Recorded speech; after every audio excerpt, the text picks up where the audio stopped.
Hello बच्चों, welcome to the online platform of MGCI. आप लोग देख रहे हैं प्रतिज्ञा टेस्ट सीरीज के वीडियो सॉल्यूशंस, जिसमें आप लोग फिजिक्स, केमिस्ट्री और बॉटनी के सॉल्यूशंस देख चुके हैं। आइए अब हम डिस्कस करते हैं जूलॉजी के सॉल्यूशंस। एफएलटी है, सिलेबस फुल लेंथ का होगा। स्टार्ट करते हैं with the question 151। Read the following features. निम्नलिखित अभिलक्षणों को पढ़िए। वेंट्रल माउथ, अधरीय मुख। वेंट्रल माउथ मतलब अब हमें पहचानना किसके हिसाब से है? टॉर्पेडो के हिसाब से, है ना। तो टॉर्पेडो को हम ये देख लें कि किस प्रकार के फिश है। This is a cartilaginous fish. तो कार्टिलेजिनस फिश के यहाँ पर कुछ जो है वो लक्षण दिए हुए होंगे, जिनमें से हमको फाइंड आउट करना है कि कौन सा वाला कैरेक्टरिस्टिक जो है वो टॉर्पेडो के साथ में मैच करता है। क्लियर है? सबसे पहला क्या बता रहा है हमें? Ventral mouth. अब वेंट्रल माउथ जब हमने पढ़ा था तब हमने कार्टिलेजिनस फिश का माउथ कैसा बनाया था? वेंट्रल, नीचे की तरफ में होता है। ठीक है, तो इसको बोला जाता है वेंट्रल माउथ। बिल्कुल सही है ये। ठीक है, कार्टिलेजिनस एक्सोस्केलेटन, ये भी बिल्कुल सही है। ठीक है, उपास्थि अंतः कंकाल होता है। प्लेकॉइड स्केल्स प्रेजेंट होते हैं, बिल्कुल सही। स्केल्स का नाम है placoid scales. Gill slits separate होते हैं। कार्टिलेजिनस फिशेस की विशेषता है कि उनमें गिल स्लिट्स प्रेजेंट होते हैं, और वो गिल स्लिट्स कैसे होते हैं? सेपरेट होते हैं।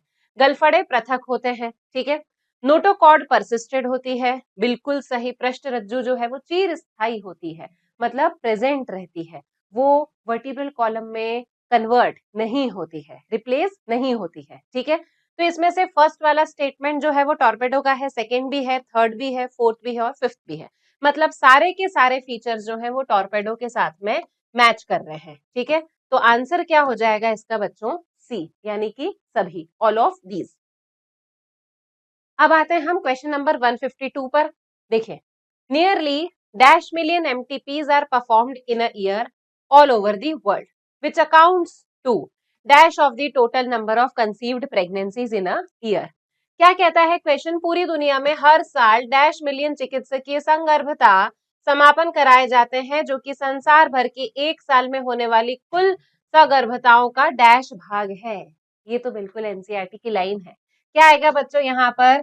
Nearly 45 to 50 millions of MTPs are performed in a year, जो टोटल प्रेगनेंसीज का 1/5 होता है। क्लियर है? तो आंसर क्या आ जाएगा इसमें? डी। क्लियर?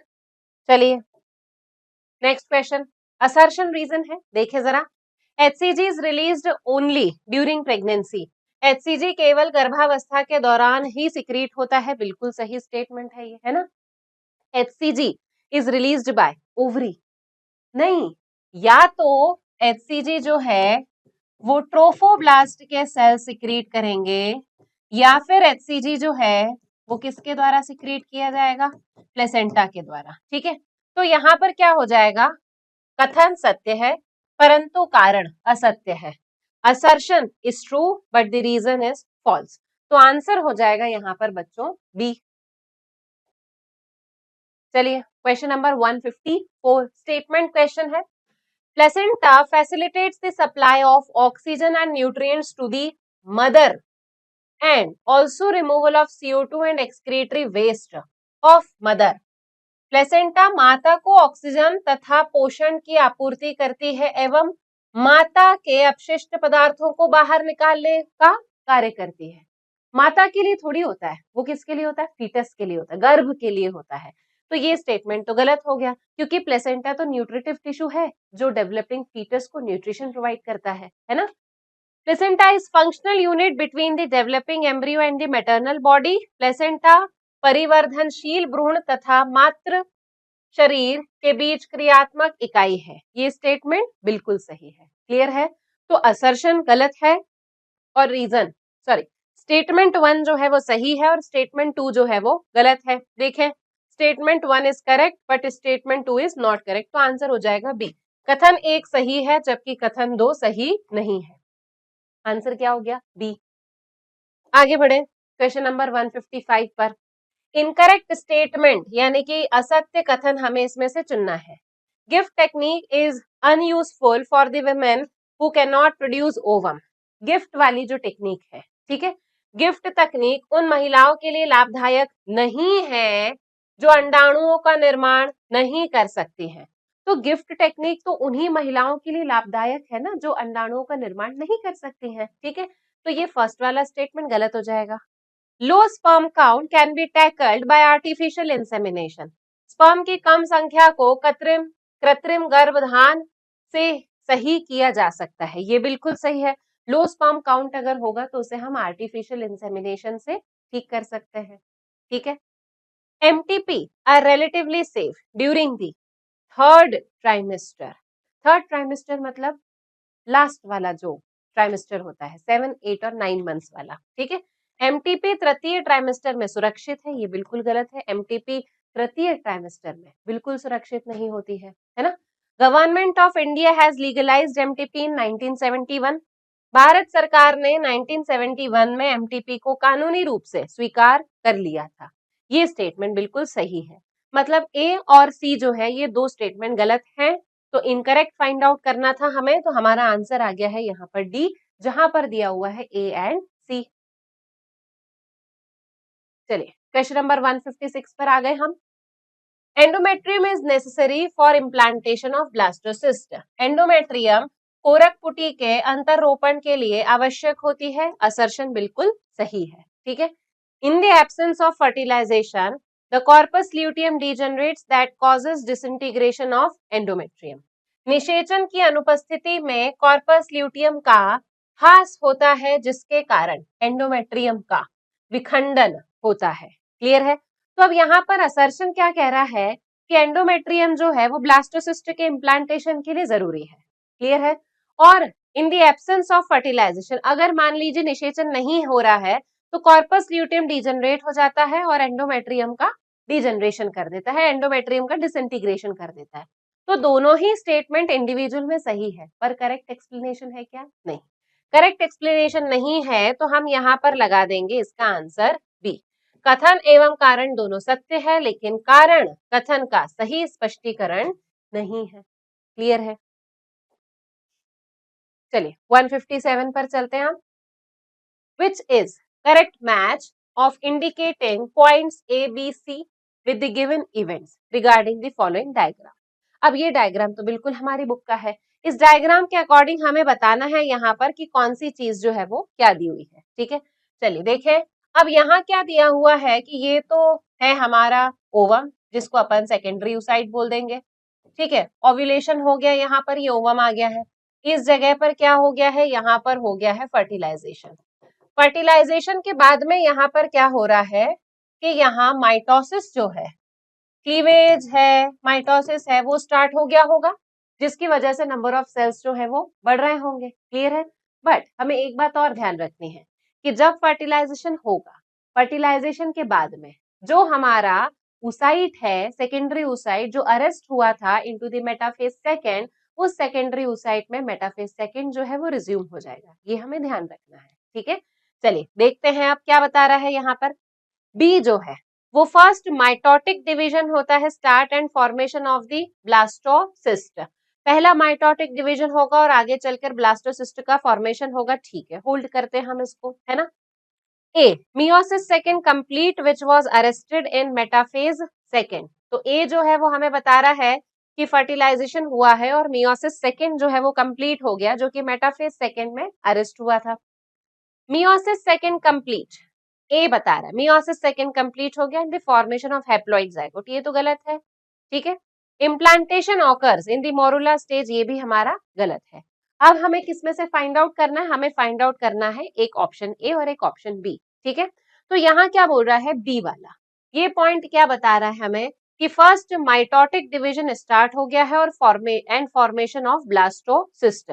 पहले माइटोटिक डिवीजन से ब्लास्टोसिस्ट का फॉर्मेशन नहीं होता, यहाँ पर मोरुला स्टेज जो है वो आ सकती है, ठीक है। और ए वाला पॉइंट ये क्या बता रहा है, ये हमें मियोसिस सेकेंड कंप्लीट होगा विच was arrested in the metaphase second, ये बिल्कुल सही है, क्योंकि जब फर्टिलाइजेशन होगा तभी तो जो हमारा सेकेंडरी oocyte मियोसिस सेकेंड में अरेस्ट हो गया था, वो सेकेंडरी oocyte जो है वो रिज्यूम होकर क्या कंप्लीट करेगा, अपना मियोसिस सेकेंड कंप्लीट करेगा और फाइनली किस चीज का फॉर्मेशन होगा, ऊटिड का। क्लियर है, ठीक है। चलिए तो हमारा आंसर क्या आ जाएगा इसमें, आंसर होगा डी। क्लियर, आंसर क्या होगा इसमें बच्चों? बी। ठीक है, चलिए बढ़े आगे।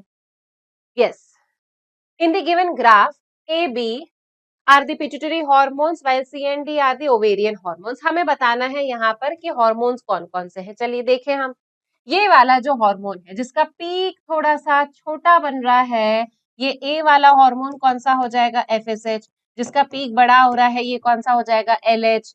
जिसके दो पीक्स आ रहे हैं बच्चों ये कौन सा हो जाएगा? ईस्ट्रोजन। जिसका सिर्फ एक और ल्यूटियल फेज में पीक आ रहा है ये कौन सा हार्मोन हो जाएगा बच्चों? ये हो जाएगा प्रोजेस्टेरॉन। क्या हो जाएगा ये? प्रोजेस्टेरॉन। ठीक है, तो एफएसएच, एलएच, ईस्ट्रोजन, प्रोजेस्टेरॉन। ठीक है, तो यहाँ पर आ जाएगा FSH, LH, estrogen and progesterone. Option क्या हो जाएगा हमारा? ऑप्शन हो जाएगा ए। ठीक है, चलिए नेक्स्ट क्वेश्चन पर आ जाते हैं। Given below are 4 statement regarding the human blood circulatory system. 4 statements दिए हुए हैं हमें ह्यूमन ब्लड सर्कुलेटरी सिस्टम के। देखते हैं क्या कहना चाह रहे हैं ये। Arteries are thin walled and have narrow lumen as compare to the veins. Arteries में जो ल्यूमेन है वो वेन्स के कंपैरिजन में नैरो होती हैं, बट आर्टरीज थिन वॉल होती हैं क्या? पतली भित्ति वाली आर्टरीज नहीं होती हैं, आर्टरीज तो मोटी भित्ति वाली होती हैं, तो ए वाला स्टेटमेंट हो गया गलत। ठीक, angina is acute chest pain. Angina छाती में अत्यधिक दर्द होता है जब मस्तिष्क में रक्त परिसंचरण कम हो जाता है, नहीं हृदय की दीवारों को जब रक्त परिसंचरण कम मिलता है उस चीज को क्या बोला जाता है? एंजाइना। गलत हो गया ये। Person with blood group AB can donate blood to person with the same blood group under ABO system. ABO तंत्र के अंतर्गत AB रक्त समूह का व्यक्ति अपने समान यानी कि AB वाले को ही रक्त दे सकता है। बिल्कुल सही है, AB वाला AB को तो दे सकता है ना।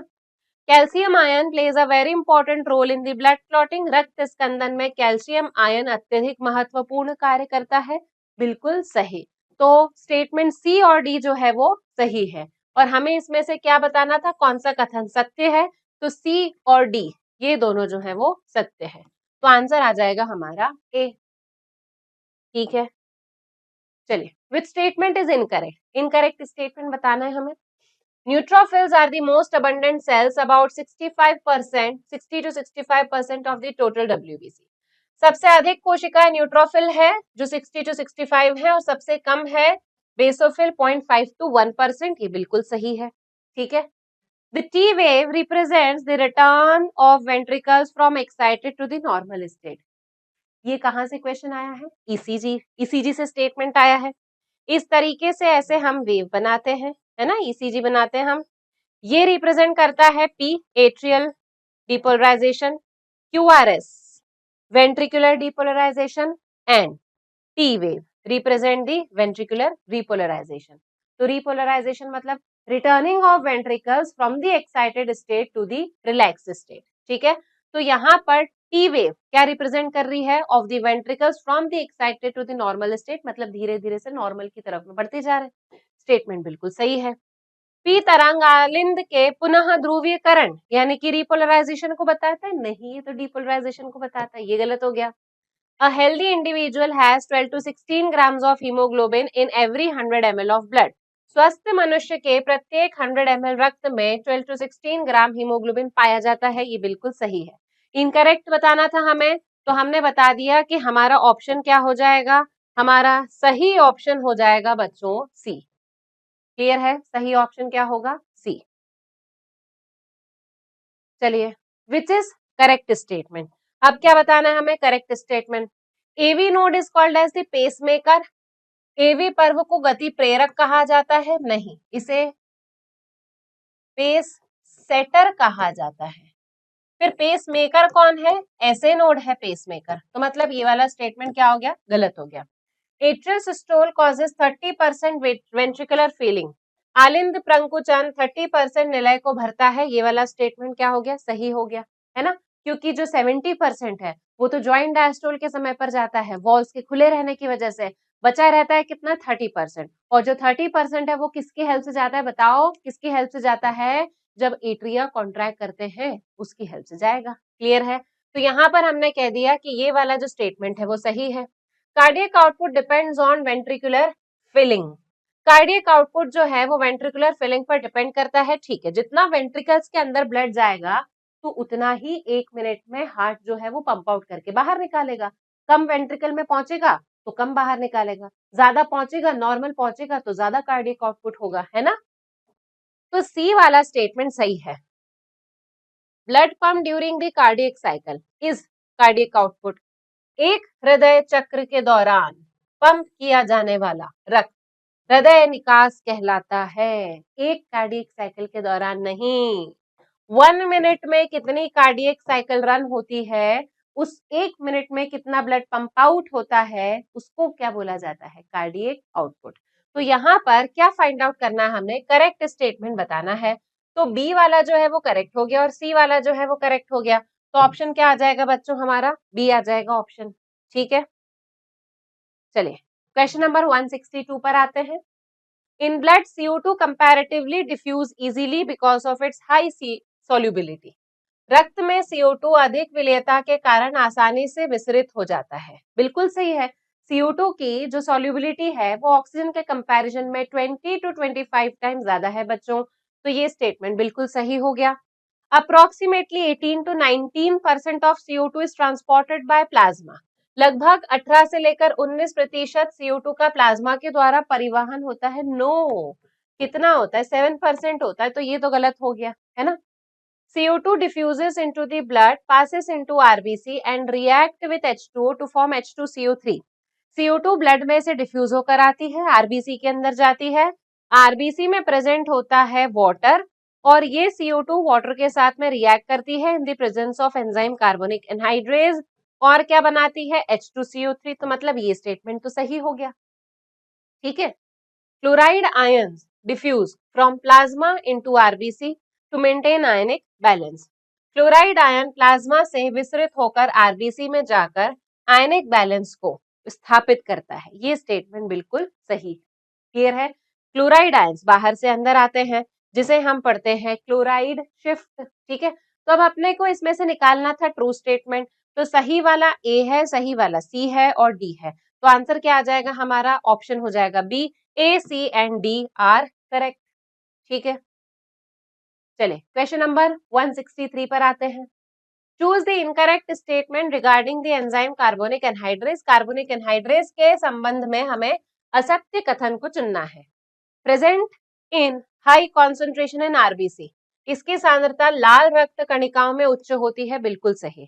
Present in plasma also, plasma में भी पाया जाता है, बिल्कुल सही। Facilitates the reaction of CO2 and H2O in both the directions, बिल्कुल सही है ना। Help in the formation of HCO3 negative in which oxygen is trapped as bicarbonate. HCO3 के बनने में सहायक होता है और इसकी HCO3 नेगेटिव में ऑक्सीजन ग्राहित होता है, ये वाला स्टेटमेंट गलत है, ठीक है। तो यहाँ हमें गलत फाइंड आउट करना था, तो आंसर क्या आ जाएगा हमारा, डी, क्लियर है। चलिए which of the following is correct during the inspiration process. Inspiration की प्रोसेस के लिए हमें करेक्ट बताना है। देखो इंस्पायरेशन जो है वो एक्टिव प्रोसेस है, ये तो हमें मालूम है, ठीक है। इंस्पायरेशन की प्रोसेस में एक मसल जो इन्वॉल्व होती है वो है डायफ्राम, ये भी हमें पता है। दूसरी वाली मसल होती है एक्सटर्नल इंटरकोस्टल मसल। ये दोनों जो मसल्स हैं इनमें क्या होता है, कॉन्ट्रैक्शन होता है, ठीक है। चलिए अब देखें, muscles of diaphragm relaxing, diaphragm की मसल्स अनुशिथिलन नहीं होता है, इनके मसल्स का संकुचन होता है। इंट्रा पल्मोनरी वॉल्यूम डिक्रीजेस, यानी कि अंतरा फुसफुसी आयतन कम हो रहा है, आयतन कम नहीं हो रहा है, आयतन तो बढ़ेगा तब तो प्रेशर कम होगा, है ना। Intra pulmonary pressure increases, intra pulmonary pressure जो है वो इंक्रीज नहीं होता है, इंट्रा पल्मोनरी प्रेशर डिक्रीज होता है, नेगेटिव हो जाता है इंस्पायरेशन में। डायफ्राम बिकम्स फ्लैट, ये सही है, क्योंकि जब डायफ्राम का कॉन्ट्रैक्शन होता है तब डायफ्राम जो है वो डोम शेप से कैसा हो जाता है, फ्लैट हो जाता है। तो ये डायफ्राम डोम शेप से किसमें कन्वर्ट हो जाएगा, फ्लैट में कन्वर्ट हो जाएगा, क्लियर है। तो ऑप्शन क्या आ जाएगा इसमें, डी, क्लियर है। चलिए बढ़े आगे। Use of antihistamines and steroids, quick relief, quick question, allergy, है ना, सोचना ही नहीं हमको। एंटीहिस्टामाइंस और स्टेरॉइड्स जो है वो क्विक रिलीफ किस में देते हैं, एलर्जी के समय पर। Next, secondary immune response is also called as anamnestic response because of, जो सेकेंडरी इम्यून रिस्पॉन्स है उसको पूर्ववर्ती की अनुक्रिया भी कहा जाता है, क्योंकि ये धीमा होता है, नहीं फास्टर होता है, तभी तो सेकेंडरी है। सेकेंडरी इम्यून रिस्पॉन्स बच्चों मेमोरी के आधार पर होता है, ठीक है। पहली बार एंटीजन आया, बीमार किया था उसने हमको, है ना। दूसरी बार आएगा तो क्या हमारी बॉडी उसको छोड़ेगी? बिल्कुल नहीं। सारी सेना लेके बॉडी खड़ी हो जाती है, एक बार तुम आओ तो सही, उसके बाद तुमको बताएंगे। तब कौन सा रिस्पॉन्स आया? सेकेंडरी इम्यून रिस्पॉन्स आया। सेकेंडरी इम्यून रिस्पॉन्स फास्टर होता है, सेकेंडरी इम्यून रिस्पॉन्स स्ट्रॉन्गर होता है। क्लियर है? तो क्या ये स्लो है? नहीं, स्लो नहीं है। Body having encounter memory of first encounter, yes, body में फर्स्ट एनकाउंटर की मेमोरी होती है, लो इंटेंसिटी वाला नहीं होता है। इन्वॉल्वमेंट ऑफ मैक्रोफेजेस इसमें नहीं होता है, एंटीबॉडी का इन्वॉल्वमेंट होता है। और सेकेंडरी इम्यून रिस्पॉन्स में जो एंटीबॉडी काम करती है वो कौन सी काम करती है? आईजीजी। प्राइमरी इम्यून रिस्पॉन्स में कौन सी काम करती है? आईजीएम। ठीक है, तो सेकेंडरी में आईजीजी काम करती है, प्राइमरी में आईजीएम काम करती है। तो इस क्वेश्चन का आंसर क्या होगा बच्चों? आंसर हो जाएगा इसका बी। क्या आंसर हो जाएगा? बी। क्लियर है?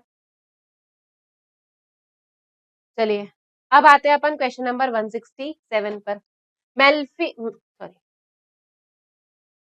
Malignant malaria is caused by, दुर्दम मलेरिया का कारण है, malignant malaria is caused by plasmodium falciparum. किसके थ्रू होता है ये? प्लाज्मोडियम फैल्सीपैरम के थ्रू होता है, ठीक है। चलिए नेक्स्ट क्वेश्चन।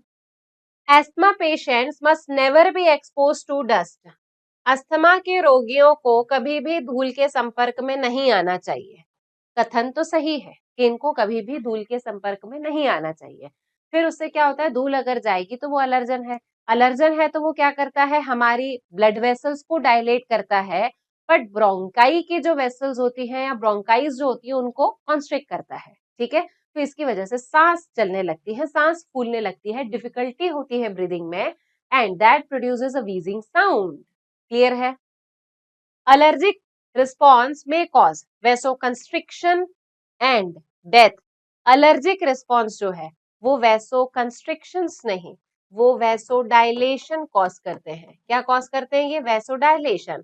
और vasodilation के साथ साथ में वो करवाते हैं bronchoconstriction। क्या करवाते हैं ये? bronchoconstriction। तो assertion सही है, रीजन गलत है। तो ऑप्शन क्या हो जाएगा? assertion is true but the reason is false। तो आंसर हो जाएगा सी। अभी कथन सत्य है लेकिन कारण असत्य है, ठीक है। चलिए आ जाते हैं क्वेश्चन नंबर 169 पर। Use of following compounds in female produces side effects such as masculinisation, excessive hair growth on face and body. महिलाओं में निम्नलिखित में से किसके सेवन से अनुषंगी प्रभाव जैसे पुंसत्वन, मुंह एवं शरीर पर बालों की अत्यधिक वृद्धि दिखाई देती है। अब देखिए यहाँ पर क्या बोल रहा है कि कोई एक प्रोडक्ट लेती है महिलाएं जिसकी वजह से ये सारे कैरेक्टर आ जाते हैं। कैसे कैरेक्टर हैं? ये तो मेल लाइक कैरेक्टर है ना। कैसे कैरेक्टर है ये? मेल लाइक कैरेक्टर है। मेल लाइक कैरेक्टर किसकी वजह से आते हैं? टेस्टोस्टेरॉन की वजह से। टेस्टोस्टेरॉन क्या है? This is a male sex hormone. और टेस्टोस्टेरॉन जो है ये अपनी बॉडी में कौन सा इफेक्ट डालता है? एनाबॉलिक इफेक्ट डालता है। तो बताओ आंसर क्या आ जाएगा? बी, है ना। ये क्वेश्चन कहाँ से रिलेट होकर आया है? ये आया है ड्रग एडिक्शन वाले चैप्टर से, ड्रग एडिक्शन वाला जो पार्ट है उसमें, जहां पर हम लास्ट में जो सेकंड लास्ट वाला टॉपिक है वो देखते हैं, जिसमें ड्रग्स की वजह से क्या क्या नेगेटिव इम्पैक्ट हो सकते हैं, वहां से आया है बच्चों ये क्वेश्चन, ठीक है। चलिए, coal deposits that are found today were formed by falling off. Coal deposits जो कि हमें मिलते हैं वो किसके हैं? टेरिडोफाइट्स के हैं, है ना। वर्तमान में मिलने वाले कोयले के भंडार किसके मरने से बने हैं? टेरिडोफाइट्स के मरने से बने हैं, ठीक है। Embryo never pass through the adult stages of animal concluded by, भ्रूण अपने परिवर्धन के दौरान किसी जीव के पूर्वज की वयस्क अवस्था को प्रदर्शित नहीं करता है। किसने बताया था ये? 171 का ऑप्शन हो जाएगा A, von Baer. He discarded the theory of ontogeny repeats phylogeny. चलिए क्वेश्चन नंबर 172 पर आते हैं। Recognise the figure and find out the correct matching, चित्र को पहचानिए तथा सही मिलान ढूंढिए। अब ये चित्र हमें पहचानना है, बहुत सिंपल है बच्चों। देखो यहाँ पर कोई सिलेक्शन नहीं हो रहा है, यहाँ अगर सिलेक्ट हुआ है तो पीक जो है वो हायर और नैरोअर हो गया है, तो मतलब यहाँ पर ये कौन सा सिलेक्शन हो रहा है, स्टेबलाइजिंग नेचुरल सिलेक्शन को शो कर रहा है। फिर इससे अगर कंपेयर करते हैं तो ये एक डायरेक्शन में पीक चला गया है, तो एक डायरेक्शन में अगर चला जाता है तो इसको अपन कहते हैं डायरेक्शनल नेचुरल सिलेक्शन।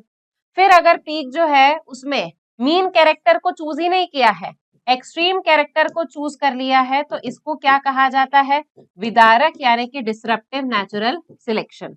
ठीक है, अब देखें बी वाला क्या कह रहा है, डायरेक्शनल है, ठीक है। सी वाला क्या कह रहा है, डिसरप्टिव है, ठीक है। ए वाला क्या कह रहा है, स्टेबलाइजिंग है, ठीक है। ठीक है, तो ऑप्शन क्या आ जाएगा इसमें, बी। ठीक,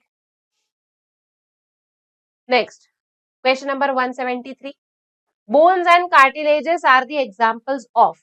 अब ये तो हमें पता है कि जो बोन्स हैं और साथ साथ में कार्टिलेजेस हैं, ये दोनों किसके एग्जाम्पल हैं, ये दोनों कनेक्टिव टिश्यू के एग्जाम्पल्स हैं। पर कनेक्टिव टिश्यू में किसके एग्जाम्पल्स हैं, ये है एग्जाम्पल स्पेशल कनेक्टिव टिश्यू के।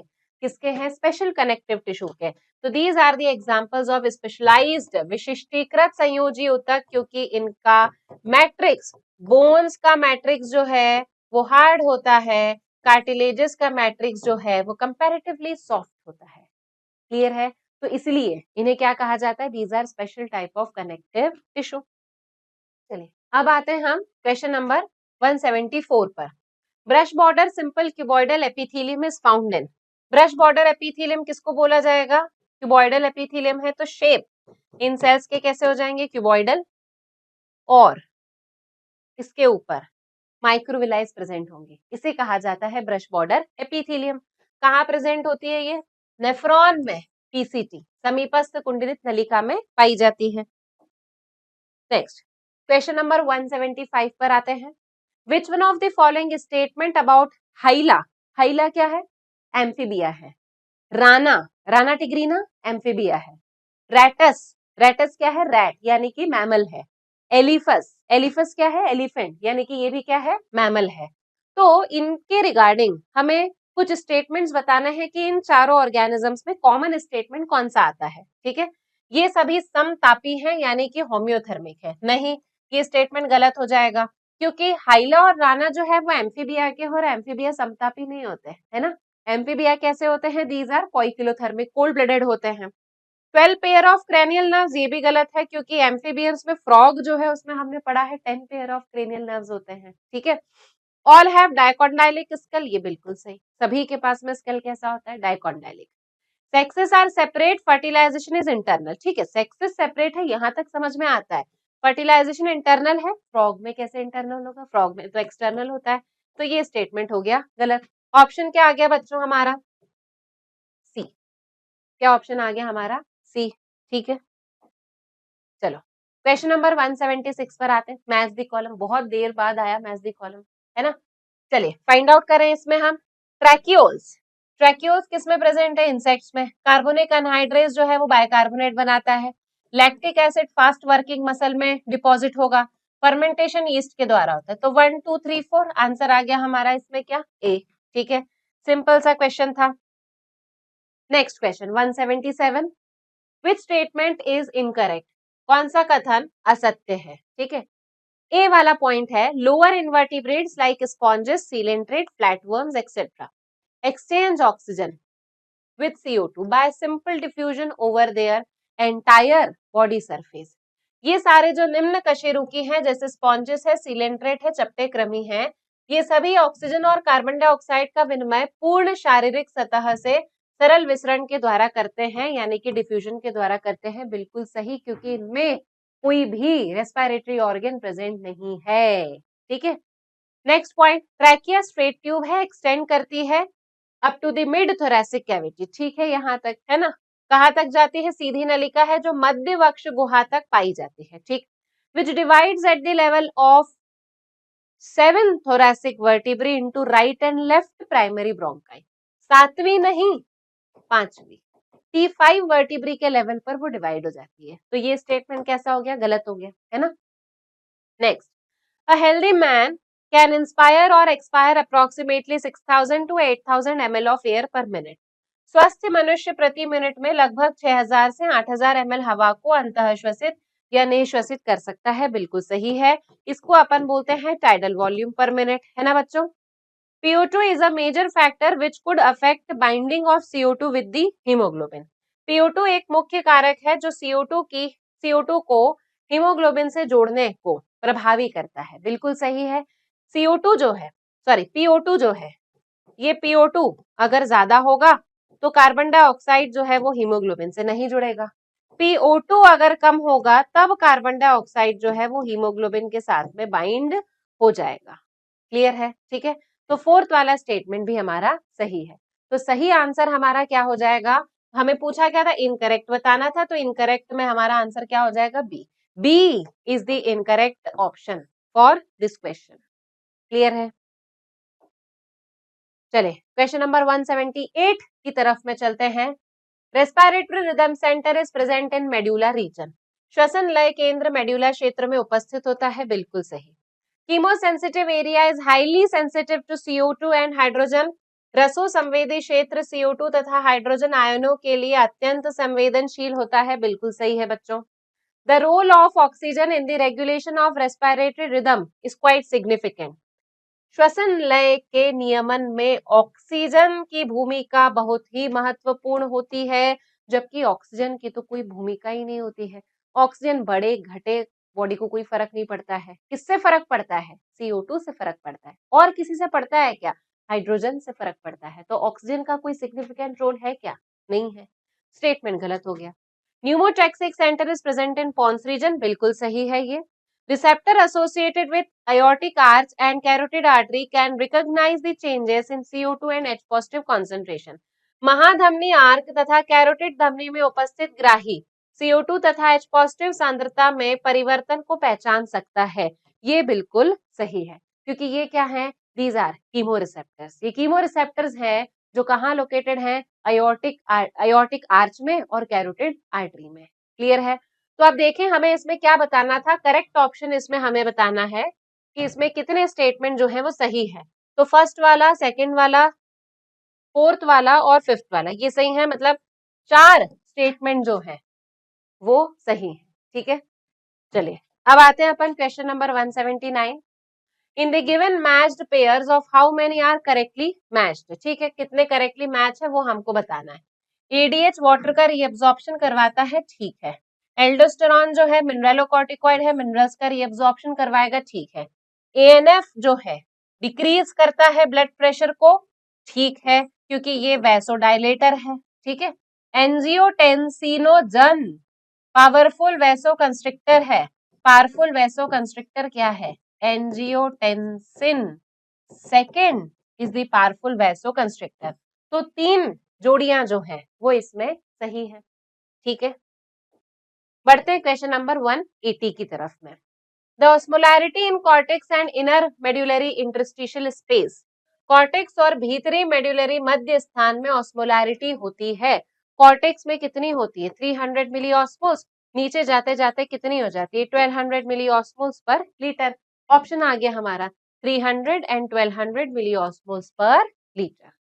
अब हम देखते हैं question number 181, which is not correctly matched. Correctly matched कौन सा नहीं है ये हमें बताना है। मेल्फिजियन ट्यूब्यूल्स एक्सक्रीटरी ऑर्गन है ऑफ कॉकरोच एंड मस्कीटोस, यानी कि इंसेक्ट्स में प्रेजेंट मेल्फिजियन ट्यूब्यूल्स जो है वो एक्सक्रीटरी ऑर्गन्स हैं। एंटीनल ग्लैंड्स प्लेनेरिया में और क्रैब में है। एंटीनल ग्लैंड्स जो है वो प्लेनेरिया में प्रेजेंट नहीं हो सकते, क्योंकि प्लेनेरिया किसका ऑर्गेनिज्म है? प्लेटीहेल्मिन्थीज का। ये गलत हो गया। नेफ्रीडिया अर्थवर्म में है, सही है। प्रोटोनेफ्रीडिया एम्फिऑक्सिस में है, विच इज अ सिफेलोपॉडेटा। तो हमें यहाँ पर क्या फाइंड आउट करना था? Not correctly matched find out करना था बच्चों। तो हमारा आंसर जो है वो आ गया है बी। क्लियर है? चलिए क्वेश्चन नंबर 182 पर आ जाते हैं। Which statement is correct? Correct statement, सही स्टेटमेंट बताना है हमें। GFR in a healthy individual is approximately 125 ml पर मिनट। हेल्दी इंडिविजुअल में या स्वस्थ मनुष्य का GFR 125 ml पर मिनट होता है। बिल्कुल सही स्टेटमेंट है ये।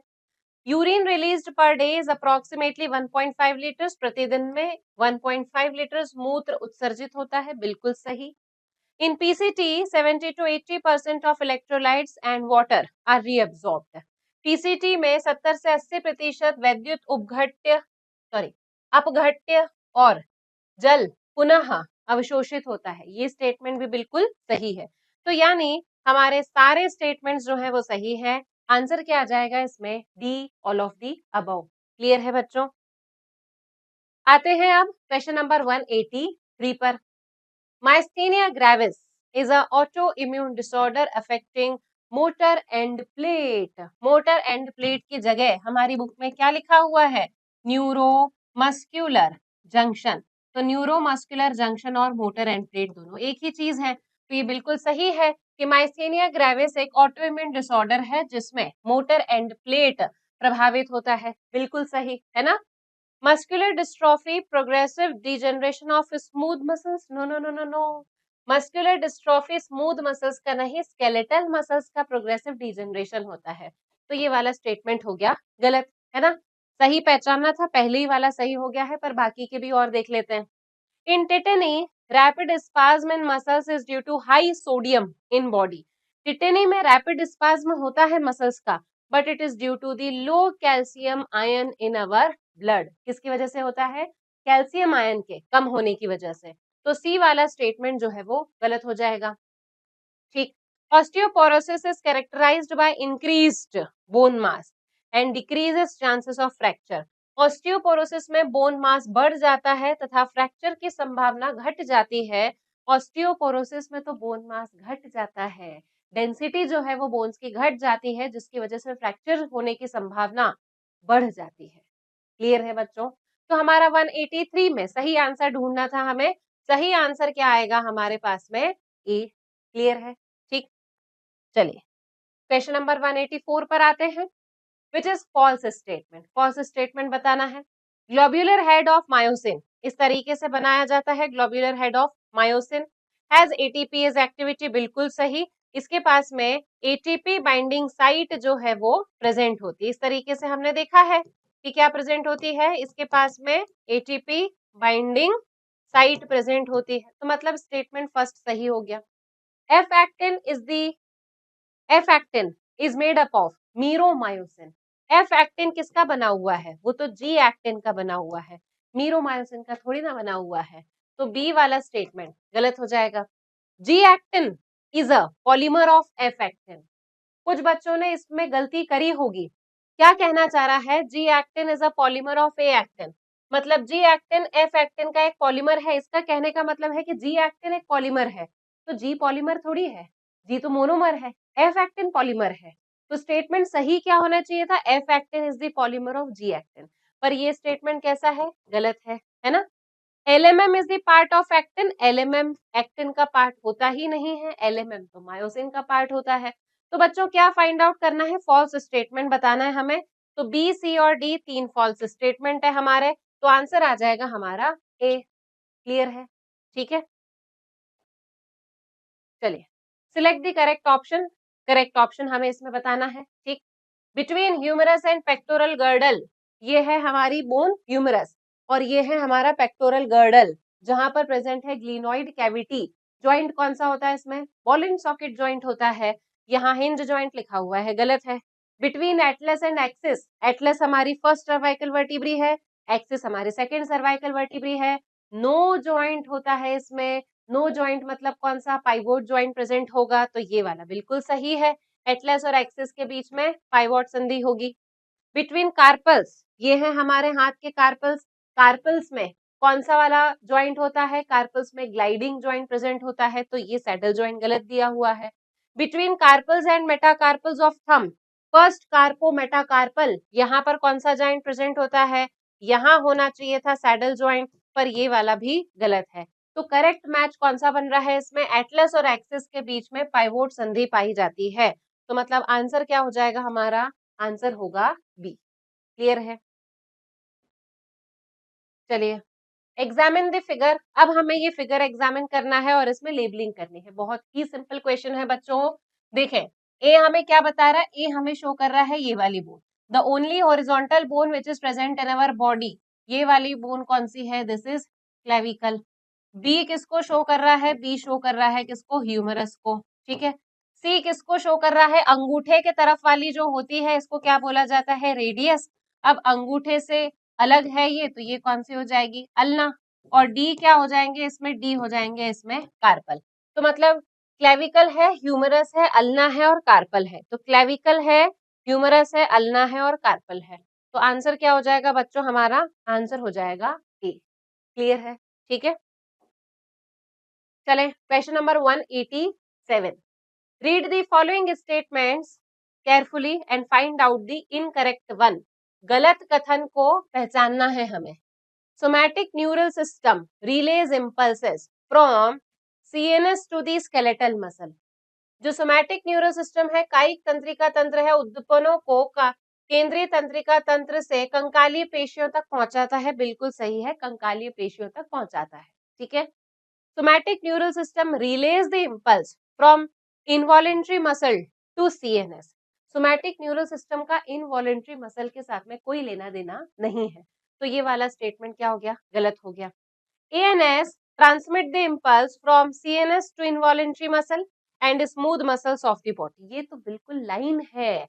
स्वायत्त तंत्रिका तंत्र उद्दीपनों को केंद्रीय तंत्रिका तंत्र से अनैच्छिक पेशियों और शरीर की चिकनी पेशियों तक पहुंचाता है। बिल्कुल सही। तो शरीर की चिकनी पेशियों से संबंध किसका है? स्वायत्त तंत्रिका तंत्र का, ठीक है। Sympathetic nervous system and parasympathetic nervous system is the division of ANS। बिल्कुल सही है। ऑटोनॉमिक नर्वस सिस्टम जो है इसमें दो पार्ट्स आते हैं, सिंपैथेटिक नर्वस सिस्टम और दूसरा वाला आता है पैरासिम्पैथेटिक नर्वस सिस्टम। तो डी वाला स्टेटमेंट जो है ये भी सही है। क्या फाइंड आउट करना है बच्चों? हमें इसमें इनकरेक्ट बताना है। तो गलत वाला स्टेटमेंट कौन सा है? गलत वाला स्टेटमेंट है इसमें बी। तो ऑप्शन कौन सा हो जाएगा इस क्वेश्चन का? ऑप्शन हो जाएगा इसका बी। क्लियर है? Question number 188। The brain associated structure function as master clock. Brain से कौन सा ऐसा एसोसिएटेड स्ट्रक्चर है, संबंधित है, जो मास्टर क्लॉक की तरह कार्य करती है? तो हाइपोथैलेमस ये मास्टर क्लॉक की तरह कार्य कर सकता है ना। फिर उसके बाद में pineal gland, pituitary gland master clock की तरह काम नहीं कर सकती है, ठीक है। तो आंसर क्या आ जाएगा यहाँ पर? एक हो जाएगा हाइपोथैलेमस और एक हो जाएगा हमारा पीनियल ग्लैंड। क्लियर है? तो आंसर आ जाएगा हमारा इसमें डी। चलिए, the part of brain with the great influence over the endocrine system. Brain का कौन सा पार्ट है जिसका एंडोक्राइन सिस्टम के ऊपर यानी कि हार्मोन के रिलीज के ऊपर अत्यधिक प्रभाव? मस्तिष्क का वह भाग जो दूसरे अंतःस्रावी तंत्र को प्रभावित करता है, उस भाग को कहा जाता है हाइपोथैलेमस। क्या कहा जाता है उसे? हाइपोथैलेमस। तो आंसर आ गया हमारा B. Question number 190। Which set of hormones increases blood glucose level by gluconeogenesis? Gluconeogenesis का मतलब होता है किसी नए सबस्ट्रेट से जो कि है अदर देन कार्बोहाइड्रेट, उससे ग्लूकोज का फॉर्मेशन करना। तो हार्मोन का कौन सा सेट ग्लूकोनियोजेनेसिस द्वारा रक्त ग्लूकोज के स्तर को बढ़ाता है? तो ग्लूकोनियोजेनेसिस कौन कौन से करवाते हैं? ग्लूकोनियोजेनेसिस एक तो करवा देता है ग्लूकेगॉन, जिसका फंक्शन ही है ग्लूकोनियोजेनेसिस करवाना। ग्रोथ हार्मोन यानी कि हमारा सोमैटोट्रोफिन, वो भी तो मेटाबॉलिज्म में हेल्प करता है और ग्लूकोनियोजेनेसिस करवाता है, ठीक है। और कॉर्टिसोल, इसका तो फंक्शन ही है ग्लूकोनियोजेनेसिस करवाना। तो बच्चों आंसर क्या हो जाएगा हमारा? Glucagon, growth hormone and cortisol which plays a very important role in metabolism, जो कार्बोहाइड्रेट के उपापचय में एक बहुत अहम भूमिका निभाता है। क्लियर है? अब बढ़ते क्वेश्चन नंबर 191 की तरफ में। मैच दी कॉलम है, देखिए फाइंड आउट करके। पैराथायरॉइड, पैराथायरॉइड ग्लैंड जो है इसमें हार्मोन जो रिलीज होता है दैट इज पीटीएच। पीटीएच की कमी से हो जाएगा यहाँ पर ऑस्टियोपोरोसिस, मतलब फर्स्ट वाले का क्या हो जाएगा यहाँ पर फोर्थ हो गया। एड्रीनल ग्लैंड जो है इसकी डेफिशिएंसी से कुशिंग सिंड्रोम हो जाता है, ठीक है। फिर थाइमस ग्लैंड जो है इम्यून सिस्टम के लिए हो जाएगा यहाँ पर। फिर उसके बाद में पिट्यूटरी ग्लैंड जो है एक्रोमेगैली, पिट्यूटरी ग्लैंड से एक्रोमेगैली, पिट्यूटरी ग्लैंड सिक्रीट करता है हार्मोन, ग्रोथ हार्मोन, ठीक है। तो आंसर आ जाएगा 4, 1, 2 एंड 3। 4 1 2 एंड 3।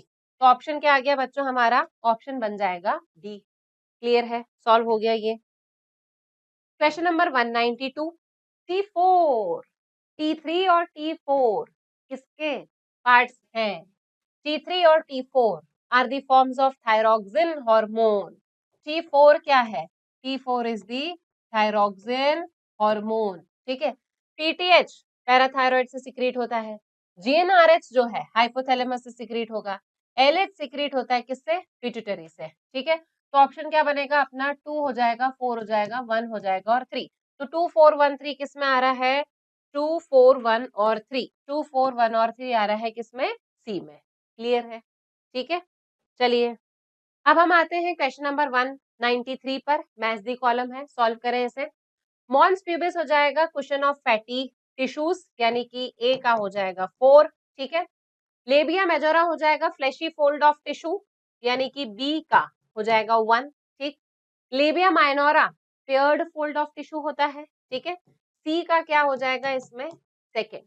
और क्लाइटोरिस जो है this is a finger like structure, तो डी का हो जाएगा यहाँ पर थर्ड। तो आंसर बनेगा हमारा 4 1 2 3। देखें 4 1 2 और 3, आंसर क्या हो जाएगा बच्चों? आंसर हो जाएगा हमारा इस क्वेश्चन का बी। बहुत ही सिंपल क्वेश्चन था ये, है ना। चलिए question number 194, find out the mode of action of intrauterine devices. Intrauterine devices यानी कि आईयूडीज का मोड ऑफ एक्शन हमें बताना है। इंक्रीज फैगोसाइटोसिस ऑफ स्पर्म, बिल्कुल सही है ना।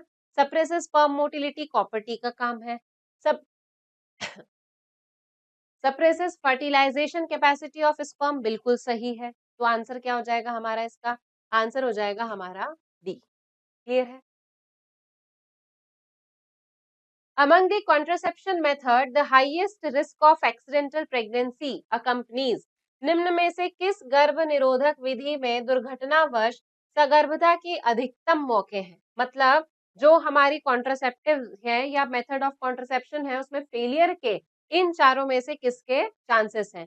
यूज ऑफ डायफ्राम थोड़ा सा कम चांस है, यूज ऑफ कॉन्डम थोड़ा सा कम चांस है, प्रैक्टिस ऑफ क्वाइटस इंटरप्टस जहां पर erected penis has been withdrawal from the female vagina.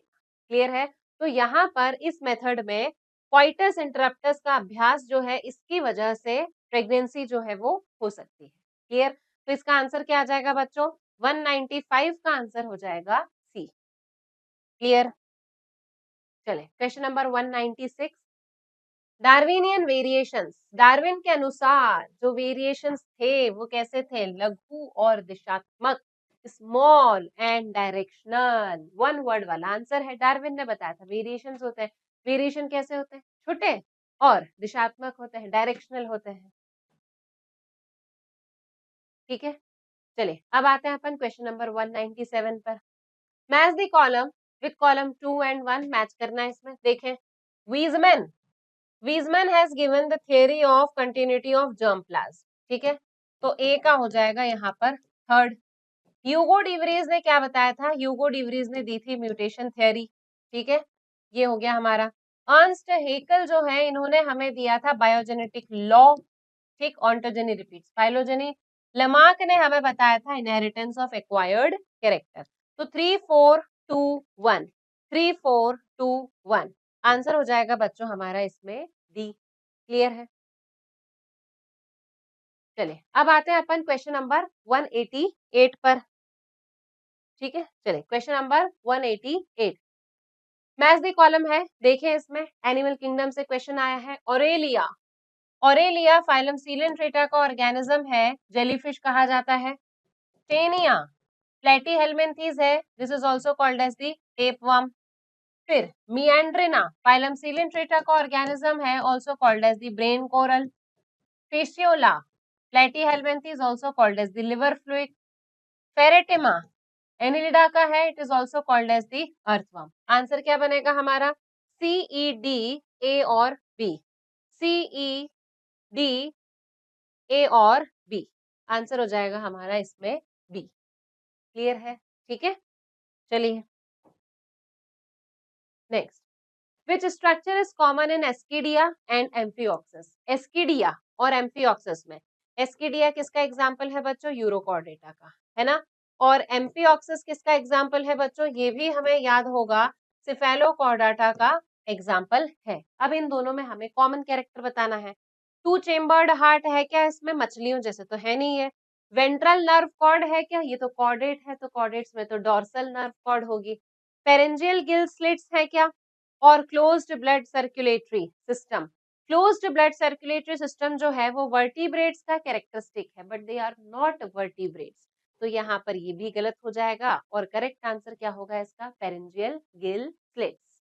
Clear है, तो फेरेंजियल गिल स्लिट्स का प्रेजेंट होना, this is the common character between Ascidia and Amphioxus, क्योंकि एस्किडिया और एम्फिऑक्सिस दोनों कॉर्डेट्स हैं और कॉर्डेट्स का कैरेक्टरिस्टिक है फेरेंजियल गिल स्लिट्स का प्रेजेंट होना। क्लियर है बच्चों, ठीक है।